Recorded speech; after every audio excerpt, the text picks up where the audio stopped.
আসসালামু আলাইকুম। স্বাগত জানাচ্ছি খেলাধুলার আপডেট নিউজ ট্রেন ক্রিকেটে। নতুন করে বাংলাদেশের ক্রিকেটে সুবাতাস বইতে শুরু করেছে।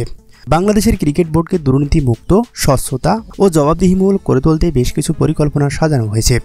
সেই সাথে ক্রিকেটারদের পাইপলাইন শক্তিশালী করতে স্মার্ট বিপিএল আয়োজনের মহাপরিকল্পনা হাতে নিয়েছে বিসিবি। আগামী বছরের ফেব্রুয়ারিতে পাকিস্তানে হবে চ্যাম্পিয়ন ট্রফি। তার আগে অনুষ্ঠিত হবে বাংলাদেশ প্রিমিয়ার লিগ বিপিএল। সেপ্টেম্বরেই হবে প্লেয়ার ড্রাফট এবং এই বছরের শেষে এবং নতুন বছরের শুরুতেই জানুয়ারিতেই মাঠে গড়াবে বিপিএল। বিপিএলকে আধুনিকায়ন ও যুগোপযোগী করে হারানো জৌলস ফিরিয়ে আনতে ফ্রাঞ্চাইজি মালিকদের সুখবর দিলেন বিসিবি বস ফারুক আহমেদ।